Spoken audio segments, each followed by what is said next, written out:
All right. Well, thank you everybody for joining us in the, I think it's fourth and final, at least for this summer, for now, series of our College Readiness Now webinar workshops we're doing for all the College Readiness Now leads throughout the state. We're very grateful to all the colleges that have presented so far and to our friends at CCRC who presented early on. We're really looking forward to the presentation from Atlantic Cape Community College today. So thank you to our colleagues at Atlantic Cape Community College for doing this for us. Just one announcement. The RFP for College Readiness Now 8 is out. We did get, as you've heard me say many, many times, we did get all of the new expansions that we had recommended to the Office of the Secretary of Higher Education incorporated. So you can serve students all the way as far back as ninth grade. You can offer programs to those students who finished eighth grade, who are going into ninth grade. If you've got early college, middle college, or P-TECH programs, and you need to get those students up to speed before they start formally in ninth grade. So that's in there. You can incorporate a lot of career pathways information into CRN, and that's what we've tried to focus on these last few webinars. Examples of some of the work our colleges had done and other aspects of their high school partnerships and outreach work to share to help plant nuggets of wisdom to all of you should you decide to implement some career pathways elements into your CRN program. So we're delighted to have the team from Atlantic Cape Community College with us today. If you have any questions along the way, put them in the chat. After the presentation, we'll do a Q&A. We're just grateful that you all could be here today. We are recording this. We'll send the recording out to the entire list of CRN leads for those who weren't able to be with us live in person virtually right now. And at this time, I'd like to turn it over to Christine Matos at Atlantic Cape Community College and Dr. Tammy DeFranco. So ladies, thank you so much for doing this for us today.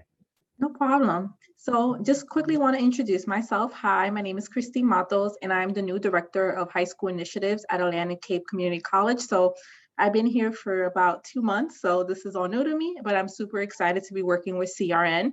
I also have my colleague here today, Dr. Tammy DeFranco. She is the Director of Student Services, and she will be sharing information about our initiatives and programs we have done in the past and are currently doing in regards to career services. Today, we'll be going over how here at Atlantic Cape, we help our high school students and we focus on the areas of career development exploration and also how we infuse this idea of career coaching.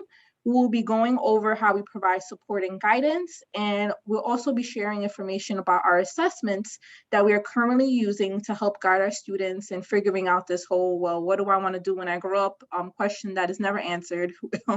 So now Dr. DeFranco will start the presentation. So take it over, Tammy. Hello, everyone. And I've been here a little bit longer than Christine. I've been here almost 33 years. And I am also a past graduate from way back from Atlantic Cape Community College. So not only do I totally enjoy working here, being here, meeting all the students and everyone, but career pathways is one of my favorite topics. I think it's so important that students learn when they enter, whether they're in high school, elementary school, college level, and even thinking about different careers, that we start planting the seed early. The earlier that we can start building a foundation for students about careers, the better it is for them to start having a vision of what they want to do. Or students may have an idea of what they want to do, but not sure how to get there. Many students that we will meet, they'll say, you know, I'm going to wait till I go to a four-year university, and then I'm going to decide what I want to do with my career. So that's when we need to just like let them know, look, you know, there's many areas that you can start looking at now. What are your likes, hobbies, and interests? And they might not even know that something that they have a passion for that maybe they've been doing the whole time, that they can get a career in that way. So working with Christine has been wonderful, and we're going to show you one of the things that we do to help our students learn about career pathways. We always direct students to our website because we want to connect to our students. Connecting our students to our website is very helpful for them and for us, So when we speak with a student and say to them, look, if we look at the career coach on our website, we can direct them right there. So they start having that connection to Atlantic Cape Community College. We will have the self-directed assessment. We're going to identify strengths and interests, career choices, our career hub. It's a reference page and career packet. When we meet with students, whether we're doing a workshop, whether it's virtual, in person, on the phone, or via email, all students are going to receive a career reference packet. And that reference packet, again, goes right back to our career website. Again, another connection. So we talk about, well, what is career coach? We mentioned to the students and I mean, remember this is a free service for anyone. Even if you're not a student, you get this free service, which is wonderful. So we explain to students when you're doing this self-directed assessment, it's going to help you navigate, search, explore, learn, and help you choose a career based again on your likes, hobbies, and interests. Students can sign in, create an account, and what happens once they create that account, they can go back anytime and search the all the topics that we offer, or they can take the self-assessment again. So if a student is taking a class, and now that they've taken a few classes, they might have a different interest. So now they want to take the self-assessment again and see where that might lead them.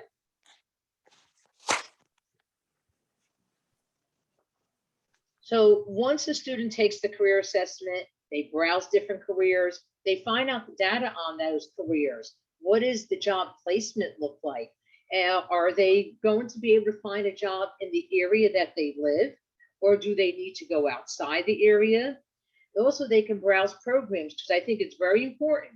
Once a student finds out a career, or maybe a couple of them that are in the same area, it's a couple careers, they now can see which degree is going to help them reach that career goal. And that's very important for that student. So now when the student meets with us, they say, all right, now that I know what career I want, which degree is going to go with that, now we can do not only an academic plan of action, meaning when that student is going to graduate with us, that gives them a vision. They now know they're getting closer to their career, their career path, their career goal. And also when students have this vision, they're more apt to stay in school. When students know about careers, they're more apt to stay in school. So it's a beautiful retention tool that we can use for students. When students learn more and more about careers and themselves, that they are able to reach that career by getting all the information that we provide for them, their tool packet, their toolkit, they find out connecting to the website, getting a career reference packet, connecting to the college, to our advisors, counselors, our professors. And now they have a beautiful support system that helps a student believe in themselves. And, you know, that knowing that they have the confidence, they have the support, and they have the support team here, they have the support team at home, or they have the support team in the community, because we also mentioned to students how they could shadow someone in the community, get a part-time job, a full-time job they could lead to their career. They could also do work study here at the campus, especially if they find an area that they can learn about. The more a student learns and expands their knowledge and interests, the much easier it is for a student to start knowing what they would like to do when it comes to learning about their career path and reaching their career goal. Perfect. Now, Tammy, I'm going to stop sharing this presentation and go to Career Coach so you can see exactly the assessment that we are using with our students. So give me 1 second to share my screen. Sure.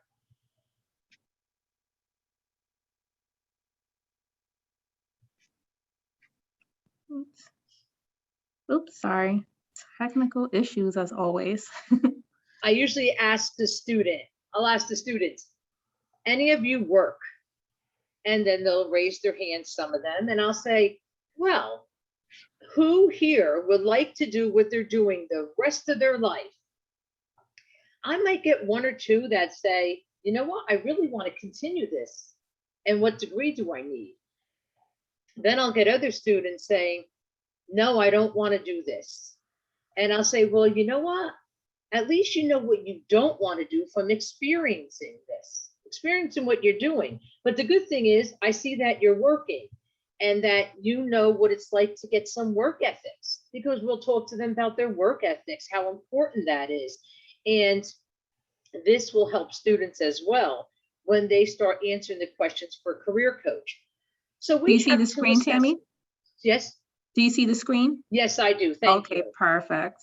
So we have two assessments. Students can take a 6-question assessment, or they can do 60 questions. Now, 6 questions is the quick assessment where we just ask students just small little questions. Do they like to work outside? Do they like physical athletic abilities? Do they have? And the quick assessment will get them to get an idea what their traits are, So the 60-question assessment is really, really much more in depth. It depends on how much time they have. And again, once they set up an account, they could always go back and do that. And a student will know they just don't have to do it on their own. We're here to help them step by step along the way. Again, that connection, that support. So if they see their top 3 traits, we'll use this for an example: social, enterprising, artistic. Not only it tells the student, what does that mean? And it goes in depth a little bit more on each one if they click in on the blue where it says show more. And it tells them what that really means, because that social, they might think social media, right? They might not know social, what it means regarding a career. From there, they'll see from their top traits, what job categories can they go to? What job categories? So they see education and training. Well, if we click on education and training, for an example, it's going to tell them what their matches are. And when we click on education administration, for an example, it tells the student what areas that they can choose to go into, what the percentage. And you know, they're always the main question: how much am I going to make? And then when I found out how much I'm going to make, I'm going to like that job. Whereas I say to them, yes, it's great to make great money, but if you're not happy and you're not satisfied, going into work is going to be, oh, here I go, you're going to dread it. I said, let me tell you something. I tell the students, I've been here close to 33 years. And every day I say this: I'm going to school tomorrow. This is my passion. I tell them I said, I not once, and I do mean this, because I take care of my mother who's 91 years old, and she'll back me up on this. Not once do I ever go home and complain about what I do. Not once. And I tell students, I don't skip down and throw rose petals, but I do know one thing: I found my passion. And that's what I want them to find: your passion, to be happy. And that's what's going to make that career 100%. So when they see a salary, yes, that salary is nice. How happy are you going to be doing that? And that's what's really important. If you could have the best of both worlds, you have it made. And that's how it's important for them to experience, to shadow, to ask questions to different people in the career area. So when they see what programs we have available, if they went for teaching, and they see we have the K through 12 associate in arts degree, now they see, all right, I've chosen a career. I know what degree to go for. I'm starting my career path. I'm starting to build my career foundation. We also have live job postings. What that means is that these jobs students can see are posted in the areas of Atlantic and Cape May counties, and sometimes outside of the counties that we're in, what positions are available for them. So we keep up on this. We have many people from the outside reaching out to us on what they can do to sign up for their jobs and have the jobs posted. What happens if a student doesn't have a resume? We could show them how to make a resume. And now many students that are in high school, they might not know what it is to have a resume or what a resume is. Many students that I will meet, they have a resume and they think it's an essay. They think it's an essay. Then we show them step by step how to build a resume, how to make a resume, and how to make it work for each position that they apply for. Could we look at Occupational Outlook Handbook, please? Occupational Outlook Handbook. I don't know if any of you have ever seen this website. I'll mention this to students. We'll put the career that they're looking for in the search area. And we just use high school teachers as an example right now. And of course, it tells you how much they make, what kind of degree they need, what is the job outlook. So let's look at how to become a high school teacher. Anything in dark blue, you could click in and then it drills in deeper. It tells the student what degree that they need, what kind of certification, licensing. Now, if we scroll down a little bit, one of the things that this wasn't on many, many years ago, this important qualities, they had them limited. They never had communication skills. A lot of employers thought that everyone knew how to communicate. I know it might sound easy. It might sound something, well, that's a given. But with a lot of not only social media, but technology, a lot of the art of communication has been taken away and shortened, and not too many face-to-face meetings. So when I mention to students about communication skills, patience, being resourceful, so I just focus on the soft skills of communication. How can we get that now? And I'll say to them, maybe you think about taking a public speaking course, interpersonal communications, a theater course, an acting course, or how about we start with just asking questions in the classroom? How that's going to help you when you go for job interviewing, when you are at the job itself, meeting, networking, just by asking questions in the classroom is going to get you comfortable enough to ask questions at a job interview. So you're not the person when they say, do you have any questions? You go, no, not at all. Oh, so you can work 24 hours a day for $1 an hour? And then all of a sudden the student will say, no, I have questions. So you want to be prepared. And any way that we can teach a student how to be prepared. And again, when you see those important qualities, I always say to them, you want to be the competition. So we need to learn how to not only search for that career, but the qualities we need to get that career, to be the competition. So this is a great website to also show our students. So just say we have students that say, I don't know what that career really means. Now I need to see some people that have worked in that career field. We'll show them videos. Right now we're looking at this Candid Career as maybe one of the software packages that we're going to purchase.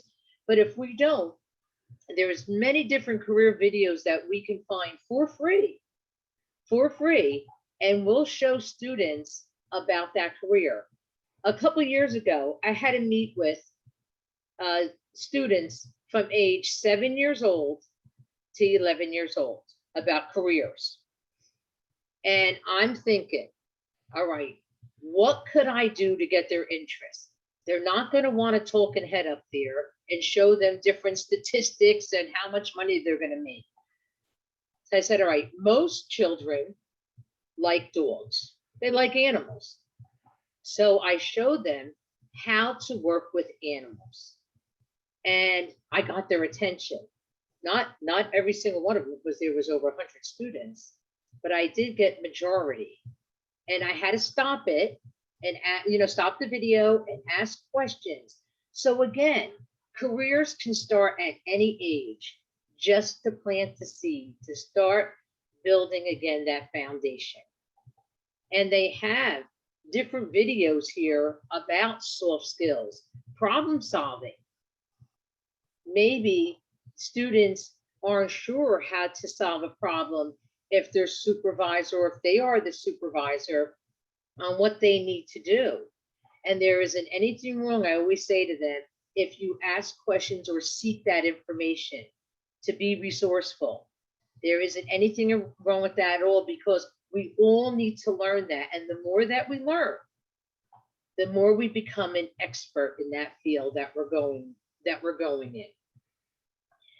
So you see that one of the things that Christine, our career coach, where we have our online resources in our career hub, we do have that on our career coach page. We have our quick links, and it explains to students how to even prepare for a career fair.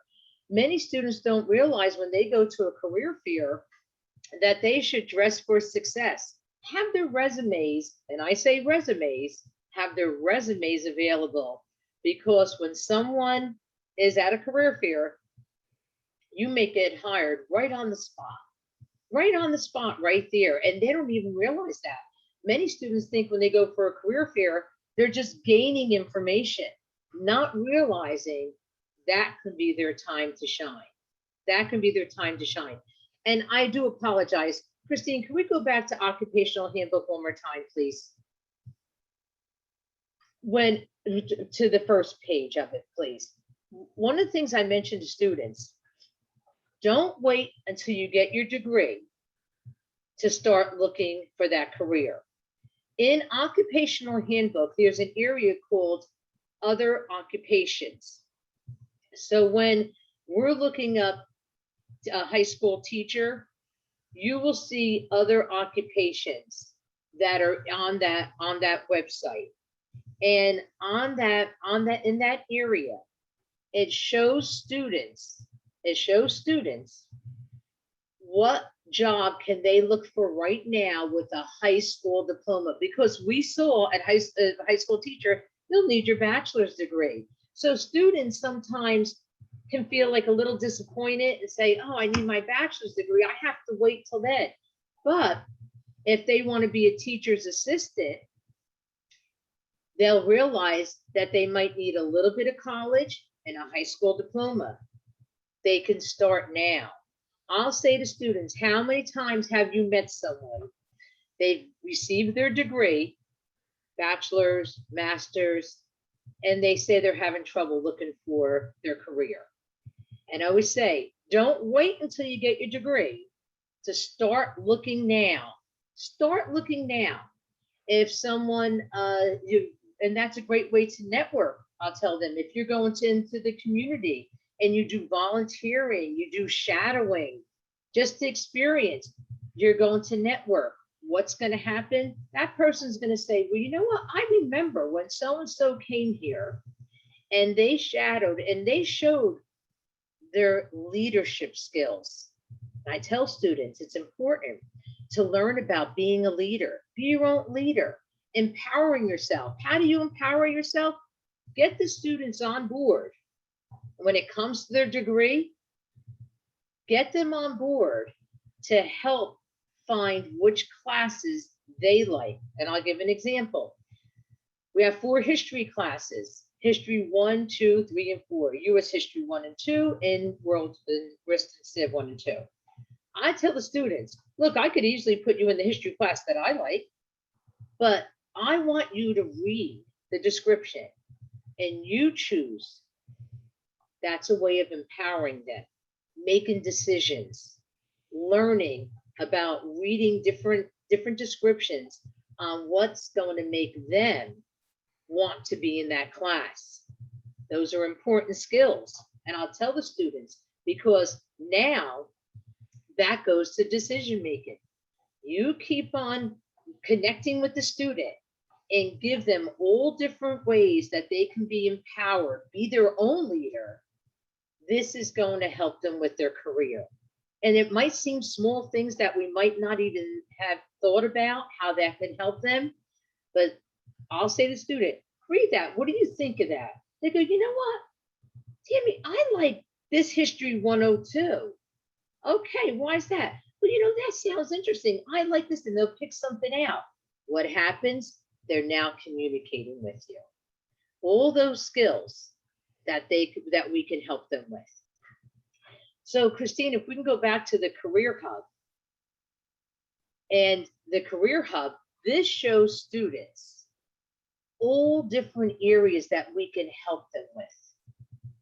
And again, whether it's one-on-one, whether it's in person, Zoom, and we can go over each area with the student.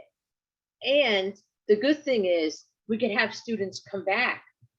And now, again, they might say, well, you know what? And again, we have career videos on this one as well. Are you career ready? All these different advice that we can help, career advice that we can help students. Again, students, there's sometimes so many factors in their life that they're going through different things.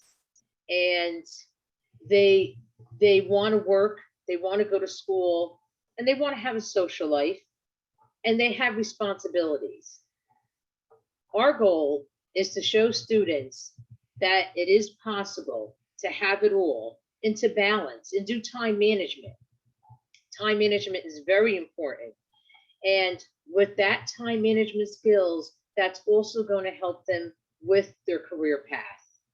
So our goal is to show students how to become a good student, a great student, a good employee, a great employee. And we try everything possible. And if a student doesn't understand certain areas, we make sure that we sit down with the student so they do understand, and we don't want them to feel intimidated in any way of asking any questions. So with that being said, does anyone have any questions? Oh, and Tammy, I'll just mention something really quick regarding Career Coach. One of the things that I always like to mention is how we implement this. Career Coach is an assessment, so we are able to facilitate it virtually or in the classroom. So that's something I would like to mention, because sometimes it's like, well, how do you actually use this? It's not just a quiz or a questionnaire that you're taking. It is actually an assessment. So that's something that I do like to focus on. I have done this virtually and also in the classroom, and it's really easy. Sometimes you can just give students instructions or give them a worksheet and ask them several questions and go through the entire Career Coach assessment. So just mentioning how that is facilitated and implemented. You know, that's a very good point. Many of our faculty members reach out to us, and we go get a computer lab. We meet with the students. The faculty would give the students this as an assignment. When I was in the classroom, I teach online now, but when I was, and I give this to my students online, but when I was in the classroom, the students had to do this as their writing assignment. And they had to share with everybody what was their career choice. And also, how did they feel after they took this assessment? What did they find out about themselves? What are 2 things that they learned? And it's a wonderful it's a wonderful event when students have shared what they have learned, and you see the excitement in their voice. And it's very interesting when they do the assessment and they'll go, how did they know that was me? That's what I wanted to do. And it's so cute when they do it and they'll go, Miss Tammy, they knew that was me. They knew I wanted to do that. And I say, you know what? Sometimes when we find out more and more about ourselves, we realize we're on that career path the whole time. We just need to now find a way to organize it and put it together. Any questions or comments, anything? Feel free to ask away. Well, I'll start, Christine and Tammy. First, thank you for sharing all of this with us and the deep dives on all of the work that you're doing. I have a couple of questions. I'm not sure where to begin. I guess my first question is, I'd be interested from your experience in doing this, Tammy, as experienced you are in all of this, as you shared on the outset and during your presentation. With college readiness students, particularly, the target audience are always the students, the priority, I should say, are the students who are living at or below the poverty line. So obviously, these are students who probably don't have as much exposure to family sustaining wage careers as other students. I'd be interested, just from your experience, what are some of the differences that you see when working with students who do come from maybe middle class or higher incomes, compared to students who are coming from that at or below poverty line? What are some of the differences in how students respond to all of this? And are there any other different techniques that you use to approach working with students who come from that at or below poverty line level? That's a very good question, because again, I always say there's so many factors when you meet a student. You never know what a student is going through. And there also could be confidence factors about how do they believe in themselves. And they maybe know that, I was told I wasn't able to even come to college. I'm not going to be successful. The negative. I go back to when I taught in the class one time, and I had students in my class, and I was teaching developmental students. And I put on the student's paper, I put 100, excellent job. I'm so proud of you. And the student picked up the paper, and he just stopped, and he goes, Miss Tammy, could I tell you something? I said, yeah, sure. He goes, you're the first person that ever told me they're proud of me. So now the other student next to him didn't want to be shown up, and he wrote on his paper 105. And he goes, she's even more proud of me. So what happened, and the student, we try to keep it light. And I said, that's when I would reach out to students, like I always do, and say, you know what, whatever our situation may be, and there's times that it is difficult. I don't know what everybody goes through. We have to be proud of ourselves, believe that we can do it. And the more that we can connect, we can find out, for an example, if you're working at a local store, how that can help you, and how it's not an all or nothing. Many students think that are in a socioeconomic situation, if they don't attend full time, they're not going to be able to get maybe financial aid or get their degree. Or if a student starts developmental, they think it's going to take them forever. And I tell them that's two good points. One, I was a developmental math student, I tell them. I said, and sometimes I took the same developmental math course, not because I liked it so much, because I didn't have my study skills in place. So that's another thing. We have to teach students how to study, how to take notes. Again, time management, how to understand the topic so they don't get overwhelmed or disappointed in themselves. How many times you get that same student, they go to a job, they get overwhelmed and they quit, right? Now they go to another job, they get overwhelmed and they quit because they're not understanding. How come they're not understanding? Sometimes they're embarrassed to ask questions. Sometimes they have low self-esteem. They're embarrassed, they don't feel like they're good enough. I don't look at a student just coming in here and they're a number. I always say, again, you never know what a student's doing or coming from and what they just experienced or experiencing, and to just talk to them, just to talk to the student and find out about them on what they would like to do. And for an example, I have students that they like games. All right, I say, are you a gamer? Oh, I love video games. And I know a lot of students might like to video game and not work. And I'll mention to them about the drone classes. I said, well, you got a live video game. What do you think about that? They think, well, could I do that? Are they going to be patient with me? Are our teachers going to be patient? Yes. There's again, believing in themselves that they might not have experienced it on the outside. And to take that time with that student to just talk to them and let them know step by step how we can help them. And sometimes students don't know that if they get certain jobs in the area, like a Wawa, McDonald's, what is the other one, that Best Buy, they'll pay for their schooling. They can get promoted up in the company.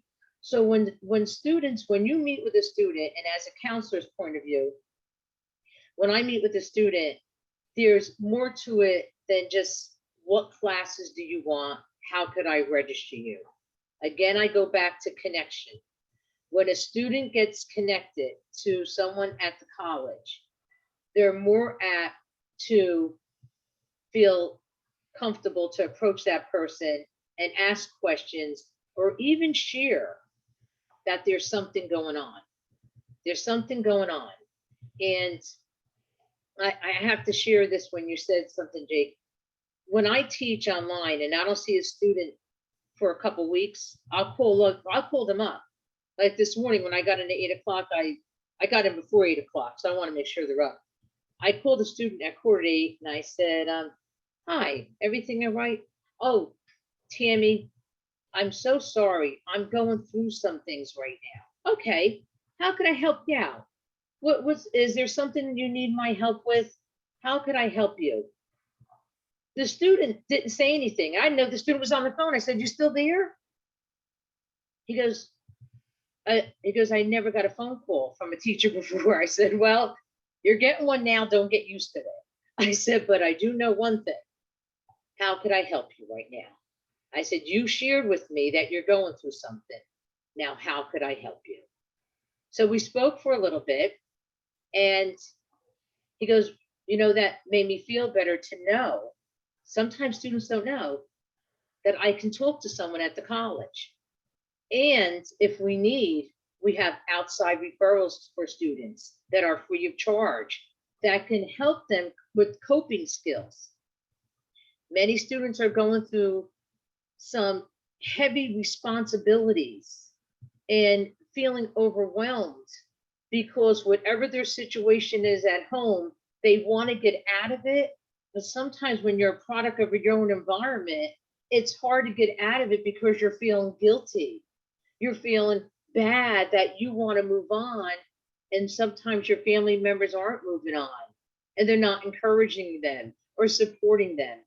That's how come it's important they get the whole support system from us as well. And it's, again, I always say I never know what someone's going through, but if we can provide as much support to a student in guidance and really let them know that we care, that hopefully we can turn that around for them and they can start believing in themselves and that it is possible. Small steps are possible for them to reach their goal. And just because they move on, it doesn't mean they don't love where they were from, their family members. It means that they're believing in themselves and they want to believe and they want to be successful. They want to be successful. So I hope that answered your question in some way. And again, with the COVID going on, many students are sharing how overwhelmed they are. So you really need to stop and listen to them and see how we can help them out. Tammy, thank you. And your the answer and the anecdotes that you shared in your answer, it reverberates throughout the state. If I remember last week, our friends at Ocean County College talked about in their engineering programs, it just took a professor to say, you can do this, Yeah. And offer that support to students to really do a complete 180 and get students on board. And like you said, it creates that connection so students have that comfort level with somebody on campus so that they can go to that person and say, hey, I need a little help with, A, B, C, or D.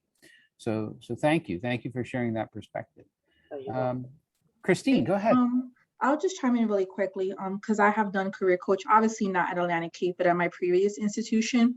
And something I would say when it comes to facilitating some of these workshops and having different demographic of students, whether they're low income or high income or minority students or not, is understanding that sometimes these disadvantaged populations do have barriers as opposed to students who are high income. So it might, like a lot of these students potentially might be first generation students. So explaining, okay, what is college? What is a bachelor's degree? What is a master's degree? When they're going over career coaching, it says a teacher needs a bachelor's degree. A lot of times it's explaining something like that since they might not have anyone in their family or friends who have gone to college. So that's something that I like to emphasize when I do these activities with a large group, is understanding that these students come from different backgrounds and some might have lack of resources where they're not aware of, the college process. So that's something that I would also like to emphasize that I do. That's a real good point. It is. Excellent point. One of the things that we're going to be doing too, we're having a little mini career hub. So when we're meeting with students, even though we offer career workshops, whether it's in the classroom, one-on-one on the phone, virtual, one of the things that we're doing now, we're going to have 2 computers actually set up in front of my area here. So when I meet with the students to register, and if they have time, we're going to do career coaching for them right there on the spot. So I'm very excited about that. And so now that, again, another connection, and also our workforce development does career pathways as well. Everyone at the school is using career pathways to help students. That's great. Thank you. Other questions, comments, folks? I don't want to monopolize all the Q&A time. Hello, thank you, Tammy and Christine. This is very timely. I was just talking to my career person today, so you guys have given me so many good ideas. It's so ironic that I was just literally this morning talking to her about another program that we're doing. But my question is, how long does it usually take to really to get the students engaged in this, or how long through this process would you say you would give this, you would give the students, well, how much time would you dedicate to working with the students? And then also, you spoke about you're trying to do the registration form. I mean, you're trying to do it during the registration process. I was actually considering that a couple of years ago, but it kind of fell by the wayside because some of the administration in that area left. But I'm really interested. When you're doing that part, are you looking to give them assistance with registration, or is this a part like after they register, you're kind of saying, okay, well, these are the possibilities that you might take, as far as going towards your degree pathways? Well, one of the things, and those are great questions, one of the things is when we're registering the student and they're not sure about their career, because I always ask them, are you working? Have you thought about which degree you want? Have you thought about a career? Do you know we do career workshops and we can help you with a career? And majority of the time they'll say, no, I didn't know that. If we have time, if registration isn't too busy, then we can get the student right on the computer and just show them what it is and how we can help them. And I am very vocal with the students here. So one of the things that I will do, I could only speak for myself, is let me tell you something. I'm going to see you back here again. Give me your email. That's what I do. Give me your email. If they don't use the college's email right away, give me your email. As you're here, I'm writing to them. Here's your email. Here's my email. We made a connection. Guess what? This isn't the first time you're going to hear about me. I'm going to tell you what we can give you. We can give you this all for free. And not only that, don't you want to know, instead of saying, look, I'm just doing general studies, I don't know where this is going to take me, I tell them, I was general studies, there's nothing wrong with that degree. And now again, the connection. And another thing, when students, when I'm asked to do a workshop, whether it's, like I said, in the class or virtual, I get all the students' emails ahead of time, and I email them the whole career packet. Now, when I meet with them, I'll say, all right, who got the career packet? And then they connect with me. Even when I'm teaching online, I send the students the career workshop and the career packet, and I have my students that I'm teaching online reach out to me on that. All of us counselors and advisors throughout the whole college, along with our professors, we're reaching out to students, and we keep on presenting what we can do to help them. We keep on introducing the career pathways to them.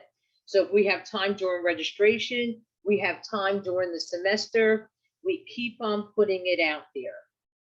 And if we tell 30 students in one day, hopefully we get 5 that come back. Oh, I and to wish you the answer best your on yours. to answer your other question about how long it usually takes, I know in my experience in facilitating the workshop, it usually would be like 45 minutes to an hour, depending on how large the group is. I try to make it as interactive as possible, as opposed to just plopping a student down on a computer and being like, fill this out. So asking questions and things like that. So I would say 45 minutes to an hour is typically how long I would make the career coach workshop. Yes, and the teachers know that as well when we go into the classroom. And just like Christine said, the more interactive the students, so, start responding and getting their opinion and what they like, the better it is. Than instead of just saying, you sit here, this is it. We show them and then get their response back. Thank you very much. We're actually going to run a pilot this next Thursday, so I'll tell you how it goes. Oh, good, good.